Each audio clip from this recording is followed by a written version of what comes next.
নমস্কাৰ news now ষ্টুডিঅ'ত মই শ্ৰীমন্ত মাধৱ বৰুৱা চাৱাহক কি আছে আজি আমাৰ সংবাদ সদৌ অসম সংখ্যালঘু ছাত্ৰ ইউনিয়ন আমছু যোৰহাট জিলা সমিতিৰ উদ্যোগত শিক্ষাৰ প্ৰতি গুৰুত্ব আৰোপ কৰি এক মহৎ পদক্ষেপ গ্ৰহণ কৰে নিউজ নাওৰ এক ৰিপৰ্ট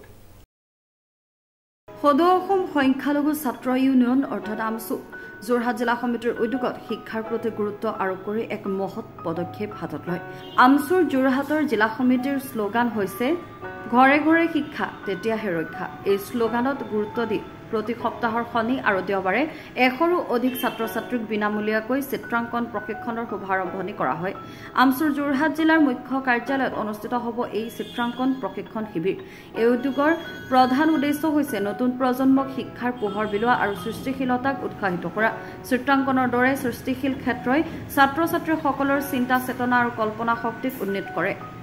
আমছু এই ধৰণৰ অনুষ্ঠানৰ জৰিয়তে ছাত্ৰ ছাত্ৰীসকলৰ ভিতৰত শিল্প সংস্কৃতিৰ প্ৰতি আগ্ৰহ জন্মাই দিবলৈ আগ্ৰহী শিক্ষাৰ সঠিক বিকাশৰ বাবে মুৰব্বীসকলৰ সহযোগিতা অত্যন্ত প্ৰয়োজন কাৰণ শিক্ষাৰ পোহৰে জাতি সম্প্ৰদায়ৰ উন্নতিৰ একমাত্ৰ পথ এই চিত্ৰাংকন প্ৰশিক্ষণৰ জৰিয়তে ছাত্ৰ ছাত্ৰীসকলে মাত্ৰ সৃষ্টিশীলতা আৰু হাতৰ দক্ষতাই নহয় বৰঞ্চ চিন্তাৰ স্বাধীনতাও লাভ কৰিব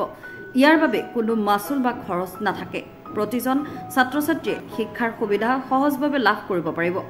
আমছুৰ এই প্ৰচেষ্টাক সকলো শ্ৰেণীৰ ছাত্ৰ ছাত্ৰীক সামৰি লৈ শিক্ষাৰ অধিকাৰক সাৰ্বজনীন কৰিবলৈ চেষ্টা কৰিছে মই সময়বিনৰ ধন্যবাদ জনাব বিচাৰিছোঁ আপোনালোকৰ যোগেদি মই এটা কথা অৱগত কৰিছোঁ আমাৰ এতিয়া আমছুৰ যোৰহাট জিলা সমিতিৰ উদ্যোগত বিনামূলীয়া চিত্ৰাংকন প্ৰশিক্ষণৰ ব্যৱস্থাৰ আগত আমি বহুদিনৰ পৰা আলোচনা কৰি আছিলোঁ অৱশেষত আমি আজিৰ দিনটোত 2/1/2024 তাৰিখে আজি আমি যিটো চিত্ৰাংকন বিনামূলীয়া প্ৰশিক্ষণ যিটো আছিলে এইটো আমি শুভাৰম্ভ কৰিবলৈ আমি সফল হ'লোঁ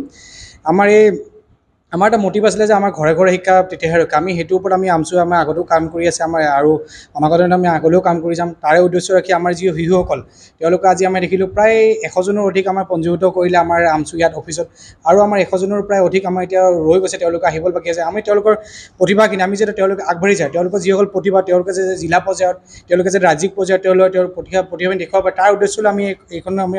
শুভাৰম্ভণি কৰিলোঁ আৰু অনাগত দিনত আশা কৰিছোঁ আমাৰ ৰাইজৰ সহযোগিত আমাৰ যাতে এইখন আমাৰ অনিষ্ট কাললৈকে আমি আগবঢ়াই লৈ যাব পাৰোঁ তাৰ আমি ৰাইজৰ সঁহাৰি বিচাৰিছোঁ আৰু আমাৰ এই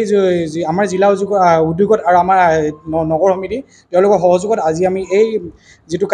কাৰ্যসূচী আমি কৰিবলৈ মানে সফল হৈছোঁ মানে আমাৰ আমছুৰ আগতো মানে বিগত আমাৰ যিহেতু আমাৰ হায়াৰ এডুকেশ্যনৰ কাৰণে আমাৰ ক্লাছ 10ৰ পৰা তাৰ এবভ আমাৰ বিনামূলীয়া আমাৰ প্ৰশিক্ষণ দিয়া আছিলে তাৰ বহুতো ল'ৰা ছোৱালী ভাল উন্নতমানৰ মানে ৰিজাল্ট কৰিছিলে মানে বহুত উন্নতমানৰ ৰিজাল্ট হৈছিলে আমি বিচাৰোঁ যেন আমাৰ ল'ৰা ছোৱালীখিনি আগুৱাই যায় যাতে ভৱিষ্যতে তেওঁলোকে আগুৱাই যায় তেওঁলোকৰ নামখিনি জিলিকাই যেনেকৈ যাতে জিলিকি যায় আমি সেইটোৱে আমি তেওঁলোকৰ পৰা মানে বিচাৰোঁ মানে ইমানটোৱে বিচাৰিছোঁ মানে আগৰ দিনত আমাৰ বহুত কাৰ্যসূচী আছে আমি আপোনালোকৰো আৰু সহায় সহযোগিতা বিচাৰিছোঁ যাতে আপোনালোকৰ যোগেদি যাতে আমাৰ সমগ্ৰ যোৰহাটবাসীৰ লগতে অসমবাসীও যাতে গম পায় যে আমি যাতে অনাগত দিনত এইখিনি কাম কৰিম যেনেদৰে আমাৰ বিনামূলীয়া যিটো ৰক্তদানৰ ব্যৱস্থা কৰি থকা হৈছে আমাৰ আৰু আমাৰ যিটো বিনামূলীয়া শিবিৰৰ কথা হৈছে চকুৰ শিবিৰ সেইটো আমাৰ আয়োজন কৰা হ'ব তাৰপৰা মই সকলোকে মানে সঁহাৰি জনাব কৈছোঁ আপোনালোকৰ সংবাদ বা বিভিন্ন ধৰণৰ অসমবাসী ৰাইজলৈ মই অনুৰোধ জনাইছোঁ তাকে আমাক সহায় কৰে যাতে আমি ল'ৰা ছোৱালীখিনিৰ লগতে আমি ৰাইজক আমি আগুৱাই লৈ যাব পাৰোঁ ধন্যবাদ